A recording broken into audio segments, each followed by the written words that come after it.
So, I just saw The Invisible Man. It's my favorite movie of 2020.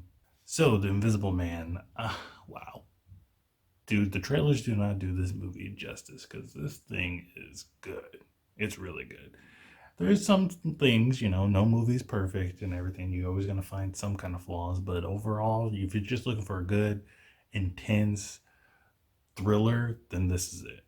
So let's just talk about the good stuff first because there's a lot of stuff to talk about in the goods. Elisabeth Moss, really good in here. She's really convincing, and you can totally feel that she is a victim of physical and mental abuse.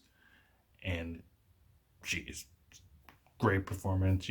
I would, I don't want to throw around the word, Oscar nomination or anything in here, but she does a good job. I mean, I wouldn't be surprised if she was on a nomination list for an Oscar for this movie. But these horror movies usually don't get that kind of recognition, but it should because the way that this movie is filmed is like it looks like it would be an Oscar nominated film. Elisabeth Moss is probably the only good actor in here, and everybody else is pretty competent, I would say. But it's where she's at. She does not only just with her acting, but the physical acting that she does. She has to pretend that there's somebody there when it's not really there, and she does an excellent job at that. I don't know if they showed, in when they were filming, if there was a CGI. They CGI'd out the person there, the invisible man there, and she was, acting off that person that was actually there, but we didn't see it. I don't think she did that. I hope she didn't do that, but I don't think she did that. I think she's just showing her, flexing her acting muscles. Leigh Whannell does a really good job here of setting up the tension, and I love how he does these kind of shots where they have Elisabeth Moss or somebody in one scene and they're doing something, like picking up some straws or something like that. And then the camera slowly pan to a location. And you're not necessarily knowing if that's where the invisible man is or if something's going to move, he's going to take something. It does a good job of just making you think in this movie. And there's so many times where I'm like, oh, push pause, but I can't push pause because I'm in the theater.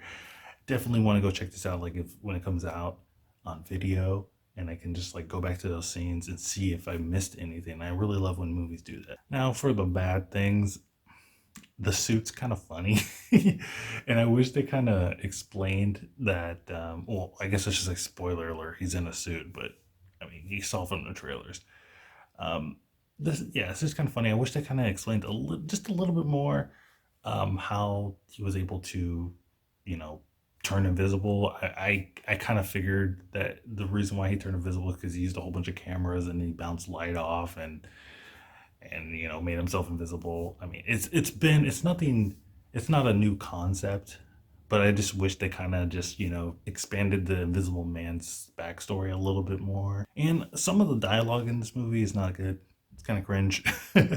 They'll just randomly say things that are out of place or out of not doesn't go with the situation that they're in. Like Elisabeth Moss will come in and say like, I have something to tell you, and they'll have a conversation with like a waiter, and I'm like, does that have anything to do with the situation that's going on right now?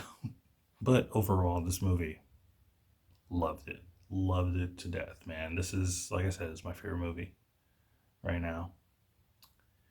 It dethroned Underwater for me, so definitely better than Fantasy Island. We'll say that because I don't want to think about that shit now. I just thought about it now. But guys, definitely go check out The Invisible Man. It's a great film. Probably the best horror. Finally, we get a good horror in 2020, okay? We've been waiting so long. I thought we had to wait till the prime horror season of October, but we don't have to. We're almost in March, the tail end of February. We get a really good horror, suspense, thriller film, and it's not part of the dark universe, apparently, because this is Universal, right? So I thought they were done with the dark universe after the whole horrible Dracula Untold or something, whatever. But after this movie, people are talking like they need to do the dark universe again. I don't know how they're gonna do that, building off of this film.